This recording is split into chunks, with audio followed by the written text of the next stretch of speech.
Donc, lorsque nous regardons, pour poursuivre ce qu'on était en train de dire, lorsque vous regardez 1 Corinthiens 14, 26, est-ce qu'il n'y a pas des choses par rapport à ce que vous avez l'habitude de voir dans la manière dont le culte se déroule dans beaucoup de milieux que nous fréquentons? Est-ce que vous ne voyez pas des gens?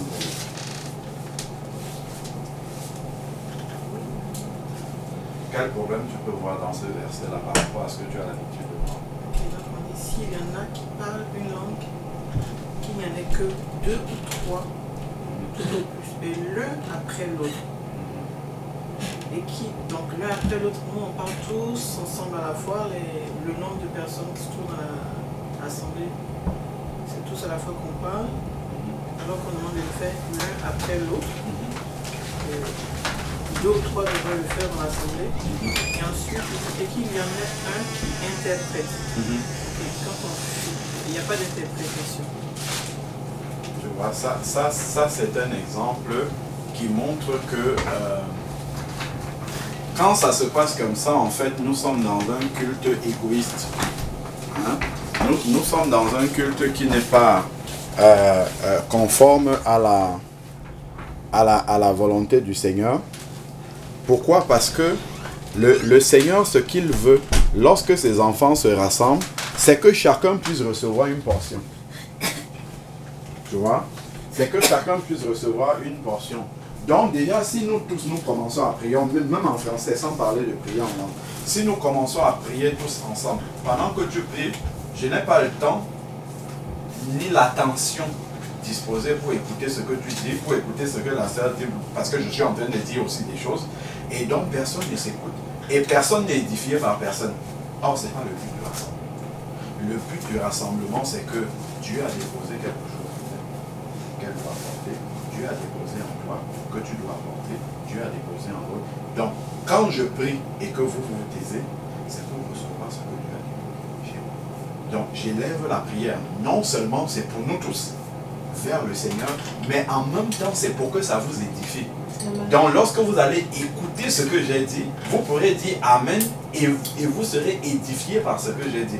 Alors que si on était tous en train de parler, personne n'écoute l'autre et toutes ces édifications qui sont pourtant des édifications que nous sommes en train de dire ne bénéficieraient à personne. Et ça, on n'atteindrait pas le but du Seigneur. Parce que le but du Seigneur, c'est qu'il dépose en chacun d'entre nous et que cela puisse être bénéfique. D'où on doit s'attendre.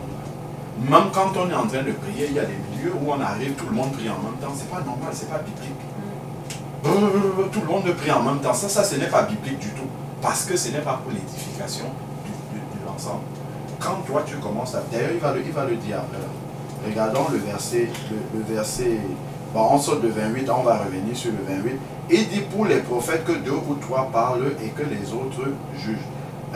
Un autre assistant, verset 30, a-t-il une révélation que le premier se taise? Donc, au moment où la sœur Gina est en train de prier, si toi, il te montre une parole, après il va même dire l'esprit des prophètes est soumis aux prophètes. C'est-à-dire, toi, tu vas attendre. Même si ça veut monter une prière, tu vas attendre que Gina ait fini, qu'on ait écouté. Et ça montre que nous sommes conduits par l'Esprit de Dieu. Parce que l'Esprit de Dieu est un esprit de tempérance. Il est tempérant, il n'est pas embrouillé, il n'est pas dans le désordre. C'est un esprit qui amène la bienséance lorsque les enfants de Dieu sont réunis entre eux. Donc, l'Esprit de Dieu n'est pas un esprit de désordre. Pendant que Gina est en train de prier, l'Esprit de Dieu ne va pas te faire commencer à parler en même temps qu'elle. Pas du tout. L'Esprit de Dieu peut t'avoir inspiré, mais toi tu as manqué d'écoute de la manière. Ce n'est pas parce qu'il t'a inspiré quelque chose que c'est à l'instant que tu dois dire. Tu vois, il t'a inspiré une prophétie, une parole, mais tu attends le moment opportun pour pouvoir le dire. Là où l'Esprit de Dieu se manifeste, le fruit de l'Esprit est aussi présent. La discipline est un fruit de l'Esprit. L'ordre, le respect de l'ordre et de la bienséance est un fruit de l'Esprit. La maîtrise, voilà, la maîtrise de soi, si effectivement tu reçois une parole de prophétie ou de prière il faut maintenant, c'est vrai, c'est l'Esprit de Dieu qui... Ça ne veut pas dire que ça ne vient pas de l'Esprit, hein. C'est l'Esprit de Dieu qui te l'a inspiré. Mais maintenant, comme tu as l'Esprit, le fruit de l'Esprit aussi normalement en toi, tu dois faire preuve maintenant de patience, de juger le bon moment pour apporter ton message. Donc tu vas attendre que la sœur ait fini de prier. Quand elle a fini, elle s'est arrêtée, on a dit Amen. Donc on a tous reçu l'édification. Là, toi tu vas parler. C'est ça, l'esprit des prophètes est soumis aux prophètes. Parce que le fruit de l'esprit, c'est effectivement la maîtrise de soi. C'est pas parce que l'Esprit de Dieu t'a inspiré quelque chose que tu ne peux plus te maîtriser. Tu te maîtrises, tu attends le moment opportun pour pouvoir l'apporter. Et ça, l'amour est un fruit de l'Esprit. Dans Galates 5, 24, l'amour c'est un fruit de l'Esprit. Et tu le fais, c'est par amour pour les autres. Parce que si tu apportes dans le désordre, en fait les autres ne vont pas le recevoir, ils ne vont pas être édifiés. Mais comme tu aimes suffisamment ceux avec qui tu es rassemblé, tu vas attendre qu'ils soient dans de bonnes dispositions pour recevoir ce que tu as à dire, pour recevoir ce que tu as reçu du Seigneur. Et donc tu vas le dire au moment opportun où ils sont le plus disposés possible, c'est-à-dire quand personne n'est en train de parler. Tu vas apporter ça. Et ça, c'est une manifestation de l'amour. C'est une manifestation de l'amour du prochain. Or, le Seigneur nous dit que le plus grand de tous les commandements, c'est tu aimeras le Seigneur ton Dieu de tout ton cœur, de toute ton âme, de toute ta pensée. Et le second qui lui est semblable, tu aimeras ton prochain comme toi-même. Donc, si tu aimes ton prochain comme toi-même, tu vas attendre qu'il soit bien disposé pour lui apporter la provision du Seigneur. Tu ne vas pas venir déverser parce que, bon, il faut déverser, tu déverses, qu'il ait reçu ou pas, cela ne t'importe pas. Non, ce n'est pas comme ça que tu vas faire. Donc, tout ça, ça nous montre vraiment comment le Seigneur a prévu que le rassemblement des enfants de Dieu se passe. Donc, avant même d'arriver sur la partie de bienséance, on a dit chacun attire un cantique. Tu vois? Donc, ce n'est pas une affaire d'un groupe de personnes qu'on dirait, voilà le groupe de louanges, voilà la chorale là-bas. Parce que quand on dit ça, c'est comme s'il n'y a que eux qui ont le don du Saint-Esprit. Alors que tout le monde là, l'Esprit de Dieu peut inspirer à tout le monde. Ce n'est pas une catégorie de personnes qui sont habilitées alors que tout le monde a reçu le don du Saint-Esprit. Donc c'est important. Là, on voit, quand tu lis seulement ça ici, ou bien qu'on vient s'asseoir et puis on écoute une seule personne qui parle, qui peut être le prédicateur, ou bien, je ne sais pas moi, le conducteur, le modérateur, tout ce qu'on veut. Et ça, c'est contraire à cette parole-ci. 1 Corinthiens 14, il dit, chacun de vous, chacun, lorsque vous vous assemblez, a-t-il un cantique. Donc tout le monde est capable d'apporter un cantique, pas un groupe de personnes. Une instruction, une révélation, une langue, une interprétation, tout ça doit toujours se faire pour l'édification. Donc, voilà un peu déjà la première partie.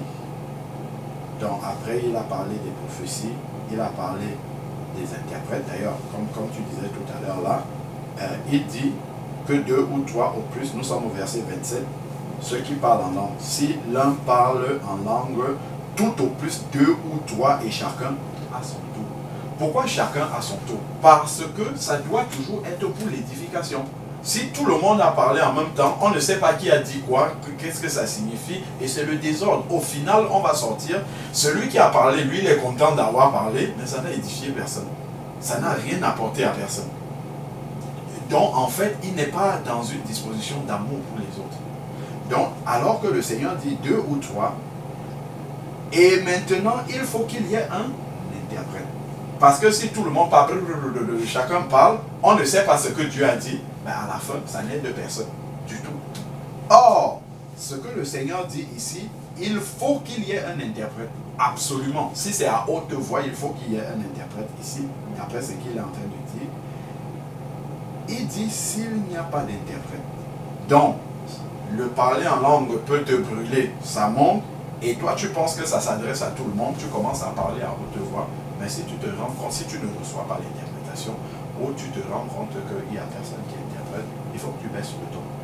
Ça veut dire que ce n'est pas pour l'assemblée ce que tu es en train de dire, c'est pour ton édification personnelle. Parce que d'après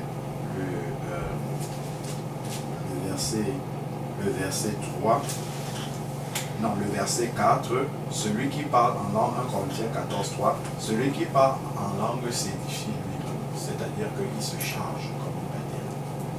Donc ça veut dire que c'est pour ton propre ressourcement spirituel. Ce n'est pas un message qui s'adresse à l'église.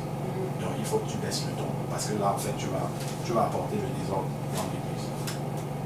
Donc si on parle à haute voix en langue dans l'assemblée, il faut qu'on interprète, parce que c'est un message qui s'adresse à l'église. Et il faut que l'église sache ce que Dieu interprète. Donc c'est déjà ces premiers points-là qu'il faut prendre en compte dans le rassemblement des saints. Ne jamais oublier que c'est pour l'édification. Ça c'est très très important. Donc parfois on vient égoïstement. Il y a beaucoup d'égoïsme en fait dans les rassemblements chrétiens, parce que déjà, quand tu viens pour recevoir, quand dans ta pensée tu viens en te disant je viens pour recevoir, je suis déjà égoïste. Je suis déjà égoïste de venir. Bonjour mon frère, comment tu vas? Oui, ça va bien. Voilà. Ça c'est la sœur Anita. C'est la sœur Jean.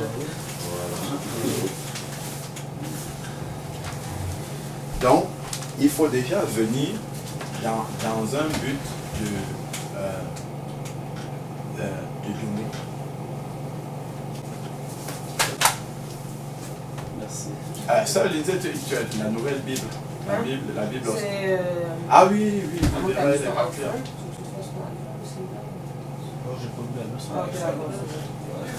Tu as une autre Bible? Moi, je vais noter. C'est sur avec la Attends, sinon je te donne mon... D'accord. C'est petit, hein? C'est toi qui me disais que c'est petit, non? Sa Bible, c'est écrit petit. Ah, je crois à ça. Ok. Je te donne mon téléphone. Ouais.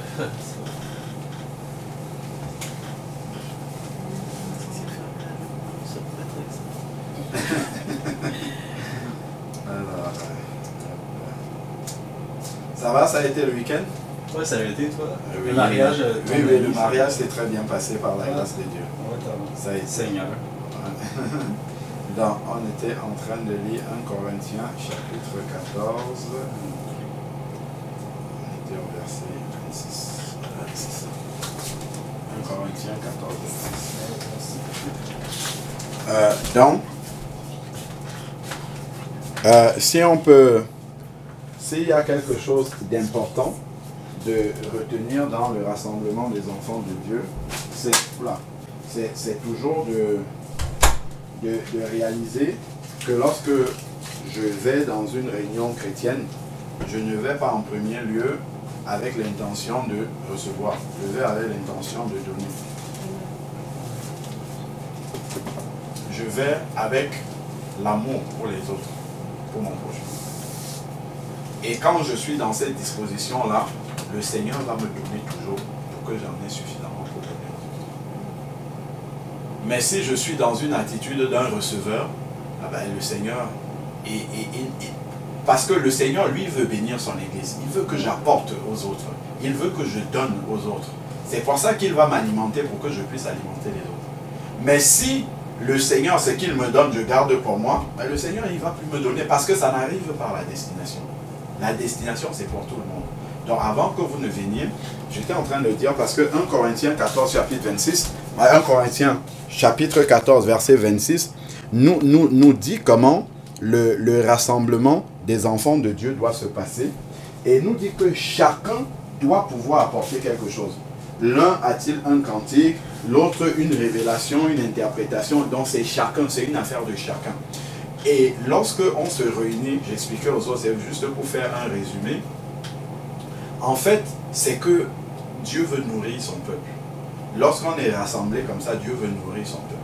Donc il y a un repas que le Seigneur veut nous donner spirituellement. C'est un repas que Dieu veut nous donner. Or, c'est un repas complet que Dieu veut nous donner. Imaginons, c'est un petit déjeuner que le Seigneur veut nous donner, un petit déjeuner spirituel. Dans ma communion personnelle avec Dieu, à la maison, chez moi, en tout cas dans mon intimité avec Dieu, Dieu va me donner peut-être un pot de lait. C'est ça que moi je dois apporter. À elle, il va lui donner une tablette de beurre. C'est ça qu'elle doit apporter. Toi, il va te donner du sucre. À elle, il va lui donner de la confiture. À toi, il va te donner du fromage. À l'autre, il va donner. Et chacun d'entre nous, dans notre intimité, nous avons reçu ça. Nous devons venir déposer ça au milieu de la table pour que le petit déjeuner soit complet. Si moi, je n'ai pas été dans la présence de Dieu pour demander au Seigneur, Seigneur, qu'est-ce que tu veux apporter à mes frères et sœurs aujourd'hui? Je ne vais pas recevoir le lait. Donc moi, je vais venir en attendant que quelqu'un d'autre apporte le lait. Or, les autres, peut-être, ils ont été dans la présence de Dieu, c'est du beurre et du sucre, il manquera du lait sur la table. Parce que moi, je n'ai pas été chercher le lait dans la présence de Dieu. Ben, si l'autre aussi se dit, ah, moi je compte sur l'autre pour apporter du beurre, il manquera du beurre et du lait déjà, ça fait deux. L'autre, celui qui devait apporter le sucre, s'il fait la même chose et qu'il attend tout, il va arriver aussi, il n'y aura pas de lait, il n'y aura pas de beurre, il n'y aura pas de sucre. Si celle qui devait recevoir le pain, pareillement, elle arrive, pas de baguette, il n'y a rien. Finalement, on va se retrouver avec un maigre petit déjeuner sur lequel il y a peut-être juste la confiture sur la table. Un petit déjeuner avec juste la confiture, c'est pas appétissant déjà, hein. C'est pas complet, deux. Et qu'est-ce que ça va produire? C'est que quand on va sortir, on va dire, ah, moi j'étais à cette réunion-là, je n'ai pas été édifié. On commence à murmurer dans le cœur. Ah, moi je n'ai rien reçu à cette réunion-là. Oui, tu n'as rien reçu, qu'est-ce que tu as apporté? Et il y a une seule personne qui est partie dans la présence de Dieu. Lui, c'est la confiture qu'il a reçue, c'est ça qu'il a posé sur la table. Mais comme la confiture n'est pas suffisante pour un petit déjeuner, eh bien personne n'est satisfait. On s'est tous réunis pour prendre le petit déjeuner, mais il n'y avait que la confiture, c'est normal, on repart tous. Un petit déjeuner uniquement, la confiture, ça ne tient pas la journée. Donc voilà, on repart frustré. Alors que si tout le monde avait été dans la présence de Dieu et était venu avec ce que Dieu lui a donné et avait déposé sur la table. Parce que je peux venir, là où nous sommes réunis pour prendre le petit déjeuner, j'ai le lait dans ma sacoche et je garde le lait là-dedans. Je ne sens pas le lait pour poser sur la table. Donc quand je suis réuni, je dois ouvrir la bouche et laisser sortir ce que Dieu dépose dans sur ma bouche pour les autres. Et ça, c'est quelque chose que j'ai reçu dans mon intimité avec Dieu.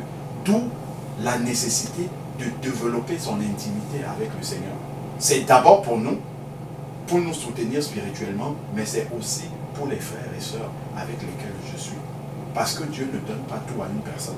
Dieu ne va pas aller et donner la confiture, le fromage, le lait, le sucre à une même personne. Non. Il distille ça entre ses enfants pour que nous soyons dépendants les uns les autres. C'est pour ça qu'il parle du corps de Christ comme notre corps physique est là. Le doigt ici, s'il n'est pas greffé au corps, ne peut pas recevoir le sang pour continuer à circuler. Ne peut pas recevoir les informations du cerveau pour commencer à bouger comme ça.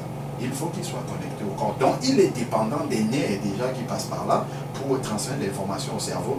Il est dépendant du sang qui va arriver là. Le sang lui-même est dépendant du cœur qui doit répandre, pousser le sang partout. Donc nous sommes dépendants complètement les uns des autres. Et il n'y a pas un morceau. Et comme on disait tout à l'heure, le Seigneur ne prend pas des images pour nous expliquer les choses spirituelles alors qu'il n'y a pas une vraie relation entre les deux. Quand on regarde les membres du corps, il n'y a aucun qui est tout seul, coupé comme ça et puis il est tout seul de son côté. Non, si tu coupes le doigt, il meurt. Donc tout est lié les uns avec les autres. C'est comme ça que le corps de Christ est. Nous sommes liés les uns aux autres. Chacun a un petit morceau du fonctionnement global du corps.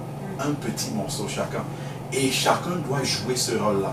Si le doigt, en général, une maladie, c'est quoi? Qu'est-ce qui provoque une maladie dans le corps? C'est qu'il y a un organe qui ne fonctionne plus. C'est qu'un organe ne joue plus son rôle. Et c'est la même chose dans le corps de Christ. Si je ne joue pas mon rôle, si je ne vais pas dans la présence de Dieu pour recevoir ce que j'ai à apporter, le petit membre là ne joue plus son rôle et ça handicape le reste du corps. Je vais nous donner un exemple.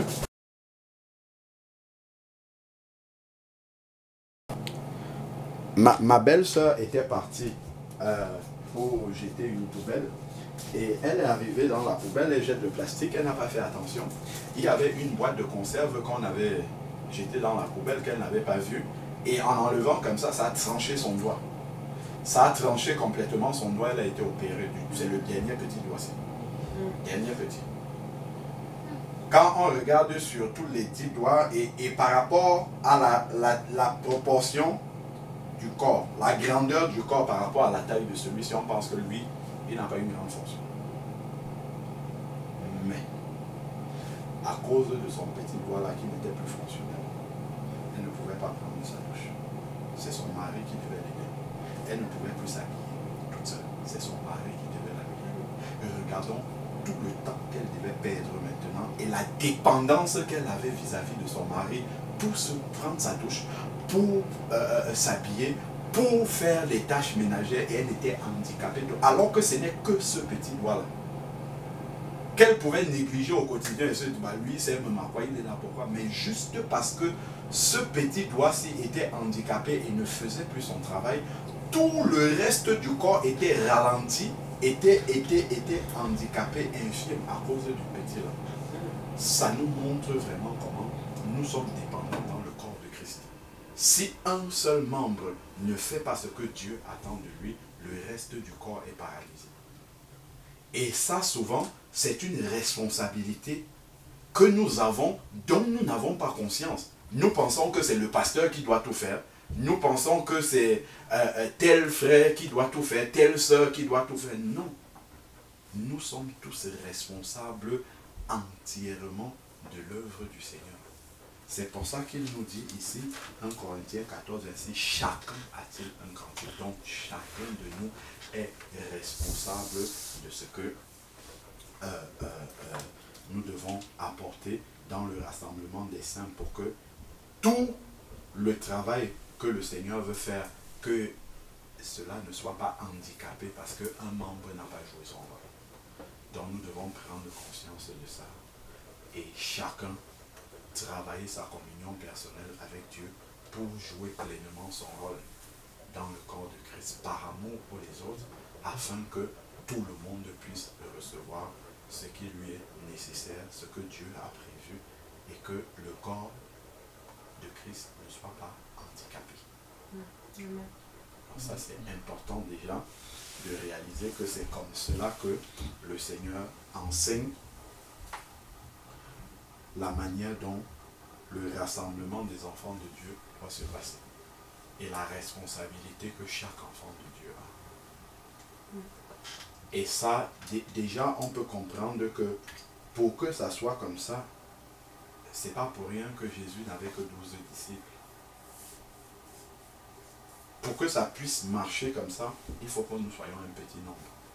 Si on a un grand nombre, ça va être très difficile. Plus on est nombreux, ben moi je compte sur l'autre, l'autre compte sur l'autre, l'autre compte sur l'autre, et puis chacun vient, il s'assoit comme un spectateur et il attend. Beaucoup ne prennent pas, comment dire, la place que Dieu leur donne. Et souvent, on ne laisse même pas aussi d'autres prendre la place que Dieu leur a donnée dans le corps de Christ. Vous allez arriver dans certaines assemblées et être comme un spectateur. Vous venez, vous vous asseyez, c'est comme un concert. Les autres sont devant, là-bas, ils font le culte. Et puis, bon, c'est pas un concert, la réunion des enfants de Dieu. C'est une réunion de famille où on est assis dans une réunion de famille. Je le disais tantôt, dans une réunion de famille, chaque enfant de la famille prend la parole pour dire comment lui, voilà, pour apporter ce qu'il a à donner pour l'avancement de la famille. C'est comme ça que le Seigneur a prévu que la réunion puisse se passer comme il était avec ses disciples. Il était au milieu de ses disciples. Il n'était pas sur une estrade là-bas et les disciples ailleurs. Non, il était au milieu. Il était parmi eux. Et c'est comme ça que l'esprit de famille, en fait, était entretenu entre les enfants de Dieu. Amen. Voilà pour la première partie. Est-ce que vous avez des questions déjà sur la manière dont le Seigneur dit que ses enfants doivent se réunir? Et juste aussi, pour rappel, pour ceux qui sont arrivés après, comme le Seigneur nous dit là dans 1 Corinthiens 14, 26, que chacun doit pouvoir apporter quelque chose lorsque nous sommes rassemblés, ce n'est pas quelque, je vais dire avant que vous veniez, ce n'est pas quelque chose qu'il doit inventer ou qu'il doit créer, c'est quelque chose que Dieu lui donne. Et Dieu commence par donner à chacun de ses enfants sans exception un don, c'est le don du Saint-Esprit. Lorsque on est de nouveau, Actes chapitre 2 verset 38, repentez-vous. 1. Et que chacun de vous soit baptisé au nom de Jésus. 2. Et vous recevrez le don du Saint-Esprit. 3. C'est la première chose que Dieu fait lorsque quelqu'un sort des eaux du baptême. C'est qu'il lui accorde le don du Saint-Esprit. Parce que toute sa marche, c'est avec le Saint-Esprit qu'il va aller communiquer. C'est le Saint-Esprit qui est l'équipement qui lui permet de communiquer avec Dieu et de recevoir ce que Dieu a à lui donner. Et également, c'est l'Esprit de Dieu qui va lui dire, c'est le bon moment maintenant pour donner ce que tu as reçu. C'est l'Esprit de Dieu qui va faire ça. C'est pour ça que Dieu lui accorde son Saint-Esprit. C'est une des raisons. L'autre raison, c'est effectivement pour marcher dans la sainteté. Pour marcher loin du péché. Parce que l'Esprit de Dieu a été donné, Jean 16, verset 8, pour convaincre de péché, de justice et de jugement. Pour marcher dans la sainteté. Le Saint-Esprit est la nature de Dieu qui vient habiter en nous lorsque on est repenti de ses péchés. C'est ça. Et il vient nous faire craindre le péché. Il vient nous faire haïr le péché. Il vient nous faire vivre loin du péché. Parce que c'est la nature de Dieu. Ça, c'est aussi un des rôles du Saint-Esprit. Notre rôle, c'est de nous permettre de communiquer avec Dieu. Parce que la Bible nous dit dans Jean chapitre 4 que Dieu est esprit. Et il faut que ceux qui l'adorent, l'adorent en esprit et en vérité. Parce que Dieu étant esprit, si tu n'as pas le Saint-Esprit, tu ne peux pas communiquer avec Dieu. Tu peux faire des prières, tu vas parler, mais c'est un monologue. Tu ne peux pas recevoir ce que lui te dit. C'est un peu comme là où nous sommes ici, il y a certainement beaucoup de chaînes de radio qui diffusent maintenant, là où nous sommes. Il y a certainement beaucoup de fréquences radio ici. Mais comme on n'a pas un transistor avec une antenne, on n'entend rien de ce qu'ils sont en train de dire. Mais si tu prends un transistor, tu tires l'antenne, là on va commencer à capter les ondes et à suivre ce qu'ils sont en train de dire. Ben, c'est la même chose, Dieu parle tout le temps. Dieu est en train de nous parler, Dieu est en train de nous montrer des choses. Mais si tu n'as pas l'Esprit de Dieu pour capter et comprendre ce que Dieu est en train de dire, mais tu ne pourras pas communiquer avec Dieu. C'est pour ça que dès que quelqu'un naît de nouveau, Dieu commence par lui donner son Saint-Esprit parce qu'il est devenu son enfant. Un papa régulièrement parle à son enfant, lui donne des directives, lui donne des conseils, lui donne le cheminement. Comment est-ce qu'il doit avancer? C'est l'Esprit, c'est par l'Esprit de Dieu que nous communiquons avec le Seigneur. C'est une raison pour laquelle il nous donne le Saint-Esprit. C'est un moyen de communication également avec Dieu, parce que Dieu est esprit. Et il faut que ceux qui l'adorent, l'adorent en esprit, en vérité. C'est en esprit qu'on peut communiquer avec le Seigneur. Et le fait que nous puissions communiquer avec le Seigneur par l'esprit, c'est ce canal de communication, puisque nous avons le récepteur maintenant, qui nous permet de recevoir ces dons de Dieu et de pouvoir l'apporter aux autres. Et de pouvoir l'apporter au moment opportun. Donc ça, c'est important de comprendre ces points. Est-ce que vous avez des questions jusque-là? Non. Non, c'est clair.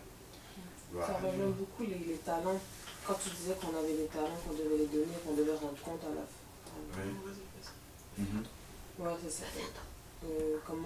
C'est ça. Quand tu parlais, j'avais des liens justement quand le verset qui dit qu'on a plus de joie à donner qu'à recevoir. Amen. Amen. Oui. Et aussi le passage qui parle des talents et comment à la fin le Seigneur arrache le talent qu'il a, plus il demande compte parce que des fois on a un talent et on ne le donne pas. Bon. Et aussi j'ai aimé quand tu as dit qu'on ne doit pas créer parce que c'est quelque chose des fois qu'on ressent dans les assemblées, on sent qu'on doit mettre quelque chose de spécial et tout, mais c'est le Seigneur qui donne les talents.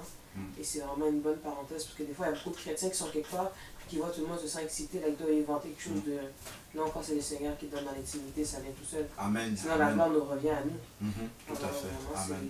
C'est vraiment différent. Amen. Gloire à Dieu. Gloire à Dieu. Anita, tu as déjà reçu le Seigneur dans ta vie, comme Seigneur et Sauveur. D'accord. Gloire à Dieu. Tu es passé par la repentance, la nouvelle naissance, le baptême d'eau par immersion. On t'a plongé, on a enterré l'ancienne vie et tu es ressuscité à une vie nouvelle. Gloire à Dieu. Ça fait longtemps? En cet été que je me suis baptisée. Cet été, c'est... Ah, gloire à Dieu. Donc tu es un nouveau bébé. Nouveau-né. Quelques mois. Maintenant, quelques mois, tu auras une petite soeur aujourd'hui, par la grâce de Dieu. D'accord, gloire à Dieu. J'étais déjà sauvée depuis longtemps. D'accord. Sauf que je n'avais pas fait le bon baptême. Ah, ok, ok. Tu n'avais pas fait le bon baptême. D'accord, d'accord. Et quel baptême tu avais fait avant? Il y a un seul baptême, donc qu'est-ce que tu avais fait et que tu appelais baptême avant? Mais c'est parce que, comme dans la Bible, les apôtres baptisaient tout le temps au nom de Jésus. Oui. Moi, j'avais été baptisée au nom du Père, du Fils, du Saint-Esprit. D'accord, ok. Et c'était par immersion? C'était par immersion. D'accord. Et tu étais déjà repenti? Oui. D'accord, ok. Ok, d'accord. Bon. Ok, ben gloire à Dieu. Oui, on pourrait faire une parenthèse dessus, mais ce n'est pas l'objet. Gloire au Seigneur. Et maintenant, comment tu avances avec le Seigneur? Tu es dans une assemblée, dans une communauté, ici. D'accord, d'accord. Ok, gloire au Seigneur. Que Dieu soit béni. Alors, donc on peut...